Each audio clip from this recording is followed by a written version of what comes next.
माननीय अनुरोध करूंगी हमारे honourable union minister of state कि आप हमारे उपराष्ट्रपति माननीय श्री जगदीप धनखड़ जी को शॉल एवं स्मृति चिन्ह भेंट करें।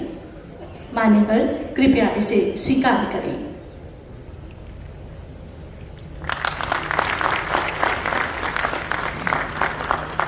धन्यवाद sir.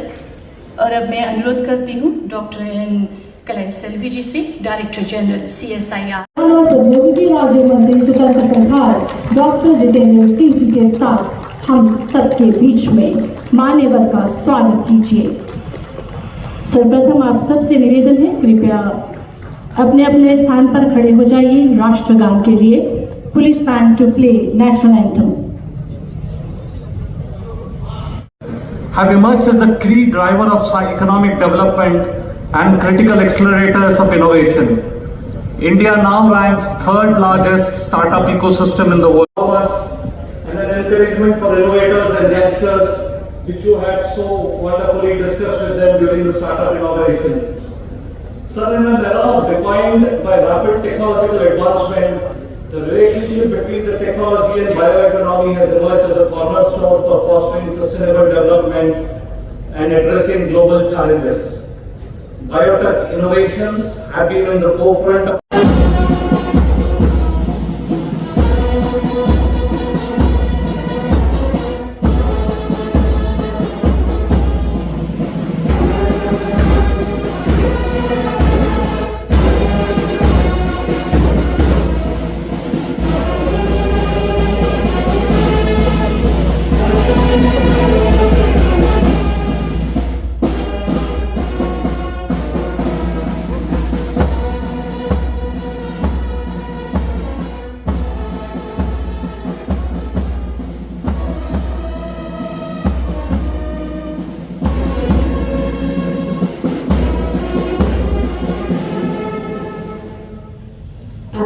has been totally dealing with partisan interest.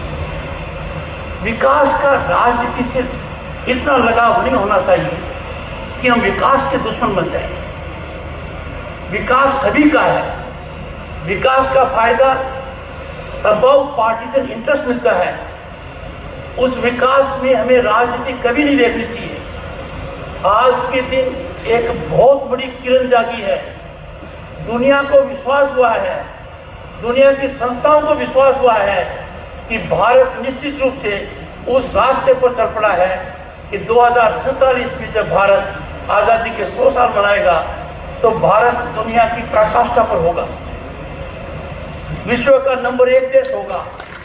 और वो तभी है कि हम हमारी पुरानी भारतीयता को समझ गए। हमने वो बीमारियां थी उनको छोड़ दिया है, वो गठबंधन खत्म हो गया है। मेरा सभी से आह्वान है, खास तौर से राजनीतिक क्षेत्र में कार्यरत लोगों से, राजनीति कोई कैसे करे उसका विवेक है। राजनीति करने का सबको अधिकार है। राजनीति में अपनी विचारधारा बढ़ाने का अधिकार है।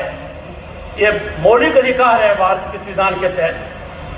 पर विकास के ऊपर राजनीति होना ठीक नहीं है। विकास के लिए राजनीति को कभी भी अवरोधक नहीं बनने दो। और यही कारण है कि इस कालखंड में जो विकास की ऊंचाइयां हमने छुई है, उन्होंने दुनिया को प्रभावित किया है। अंदाजा लगाइए, विक्रांत को हम देखते थे कि बहुत बड़ा समुद्री जहाज है, सेना के काम आता है। भारत में निर्मित विक्रांत को प्रधानमंत्री जी ने लॉन्च किया, हमारी फ्रिगेट्स को लॉन्च किया। हमारे यहाँ हवाई जहाज बनते हैं तेजस, हमारे यहाँ हेलीकॉप्टर बनते हैं। भारत की चमक दमक प्रतिभा आज के दिन समुद्र में है, जमीन पर है, आसमान में है, स्पेस में है। ये प्रगति के बहुत बड़े संकेत हैं। कोई भी देश तब तक आगे नहीं जा सकता जब तक वहाँ रिसर्च नहीं हो, डेवलपमेंट नहीं हो, इनोवेशन नहीं हो और जज्बा नहीं हो। अब ये वातावरण बन गया है, जैसा माननीय मंत्री जी ने कहा विस्तार से, और बहुत विस्तार से कहा स्टार्टअप्स में हम दुनिया में तीसरे नंबर है। यूनिकॉर्न्स के अंदर हम चाइना से आगे हैं। तकनीकी उपयोग के अंदर हमारा जो मॉडल है यूपीआई, उसको सिंगापुर अडॉप्ट कर रहा है। अमेरिका, यूके, फ्रांस, जर्मनी चारों को मिला लो, 4 गुना कर दो तो भी हमारे बराबर डिजिटल ट्रांजैक्शंस नहीं है। हमारे लोगों की प्रतिभा इतनी ज्यादा है कि जब इंटरनेट यूसेज की बात आती है तो पर कैपिटा इंटरनेट यूसेज हमारा चीन और अमेरिका दोनों के मिलाने उससे भी ज्यादा है। ये भारतीय का उपलब्धि है, हर भारतीय की। और इसी से भ्रष्टाचार भी कम हुआ है, उत्तरदायित्व गवर्नेंस भी हुआ है, पारदर्शिता भी आई है और नतीजा सबके सामने है। आज के दिन सरकारी व्यवस्था इतनी मजबूत हो चुकी है कि जिसको जितना फायदा होना है वो 100% उसको मिलेगा। मेरा आपको ये कहना है कि भारत आज दुनिया के उस दौर से गुजर रहा है कि वो दुनिया को कई मामलों में नेतृत्व दे रहा है। थोड़ा सा अंदाजा लगाइए, भारत के प्रधानमंत्री ने संयुक्त राष्ट्र संघ में दुनिया को आह्वान किया योग के लिए। योग हमारे वेदों में है, हमारी संस्कृति का हिस्सा है, स्वास्थ्य के लिए बहुत जरूरी है। पूरे दुनिया ने योग को अपनाया। संयुक्त राष्ट्र संघ ने एक इतिहास क्रिएट किया। सबसे ज्यादा देशों ने सबसे कम समय में योग दिवस मनाना स्वीकार किया। 21 जून को दुनिया के हर कोने में योग मनाया जाता है। तो दुनिया को भारत की देन है, हर किसी के स्वास्थ्य की चिंता करता है। और वो दिन याद कीजिए, गत वर्ष भारत के प्रधानमंत्री संयुक्त राष्ट्र संघ के अंदर दुनिया के लोगों के सामने योग दिवस के अंदर सम्मिलित हुए। ये भारत की महानता की एक झलक है।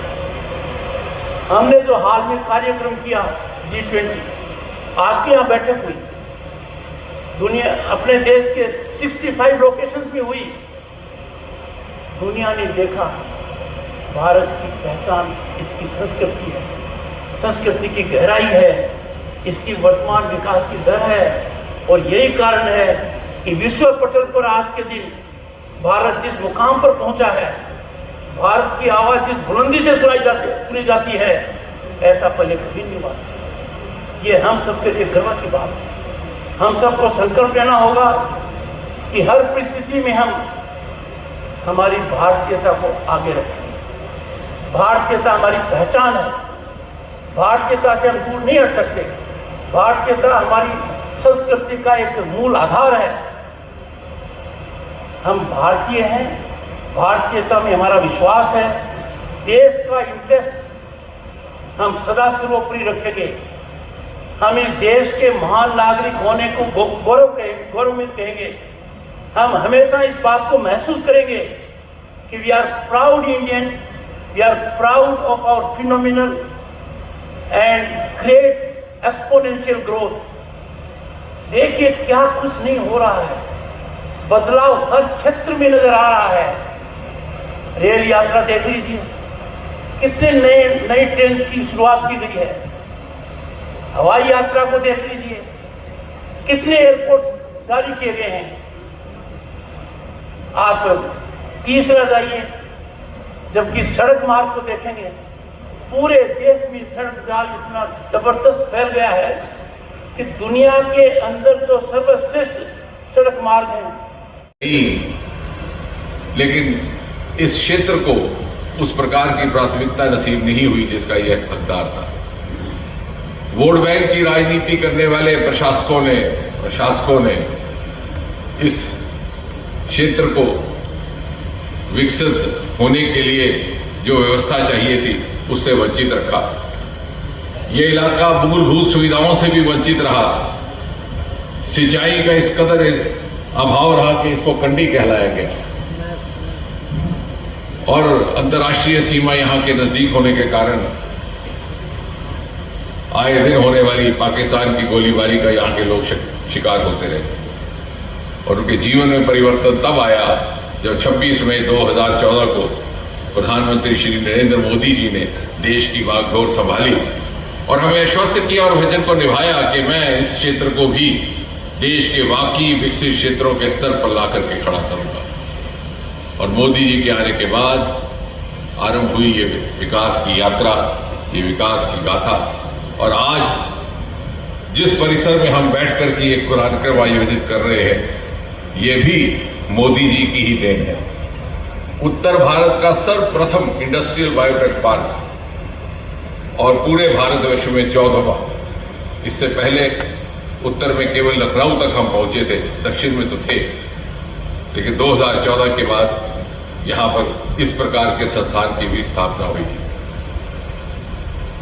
उपराष्ट्रपति जी, यही कारण है कि आपके आने को लेकर के यहां पर लोगों में अभूतपूर्व उत्साह है। पिछले कुछ दिन से जबकि आने की सूचना हुई है, यहां खुशी का माहौल है, क्योंकि वो इसलिए भी कि यहां के लोगों को, हम सबको लगता है कि आप एक ऐसी सरकार के सरबराह हैं जिसने इस क्षेत्र को एक नई दिशा और दशा दी है। और आप भारत के वो पहले उपराष्ट्रपति जिन्होंने यहां आकर के हमारा हौसला बढ़ाया और हमें ये विश्वास दिलाया कि हम भी मुख्य धारा का एक हिस्सा है। ये 2014 के बाद आप तो भली भांति जानते हैं, उस केस के साथ शायद आपका भी ताल्लुक रहा। शाहपुर कंडी का प्रोजेक्ट हमारा 45 बरस से रुका पड़ा था। सतलुज, व्यास और रावी हमारे हिस्से में आए थे, लेकिन तत्कालीन सरकारों ने उसको बढ़ने नहीं दिया। मोदी जी के आने के बाद उसको पुनः प्रारंभ किया गया। मोदी जी ने उसकी घोषणा 2019 में जब वो जम्मू पधारे उन्होंने की थी। आज का पहला फेज शुरू हो चुका है और उसके प्रोजेक्ट के, उसके डैम के ना बनने के कारण सतलुज, व्यास और रावी का जो हमारे हिस्से का पानी आया था, रावी का सारा पानी पाकिस्तान चला जाया करता।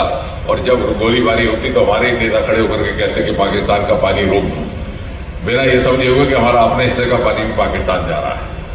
और जब ये डैम पूरी तरह से काम करना शुरू हो जाएगा तो मुझे विश्वास है कि ये सारे का सारा इलाका सिंचाई से इस प्रकार मालामाल हो जाएगा कि आने वाली पीढ़ियां अपने वालिदैन, अपने माता पिता से पूछेंगे कि कंडी शब्द का अर्थ क्या होता है, कंडी किसे कहते हैं। इसके अतिरिक्त 2014 के बाद यहाँ केंद्रीय राशि से मेडिकल कॉलेज स्थापित हुआ, जिस स्थान पर हम बैठे हैं इसकी कुछ ही दूरी पर। 2014 के बाद यहाँ केंद्र की राष्ट्रीय उच्चतर शिक्षा अभियान योजना के तहत इंजीनियरिंग कॉलेज स्थापित हुआ। यहाँ बगल में पासपोर्ट ऑफिस बना दिया गया और इस उत्तर भारत का पहला इंटर स्टेट ब्रिज कीड़ियां गड़ियाल 150 करोड़ की लागत से मात्र 2 पंचायतों के लिए स्थापित किया गया, क्योंकि मोदी जी ने हमें सिखाया था कि हम वोट की राजनीति से ऊपर उठ करके किसी को यह नहीं पूछेंगे, चाहे उनकी जो भी स्कीम है, उज्ज्वला है, आवास है, कि धर्म क्या है, मजहब क्या है।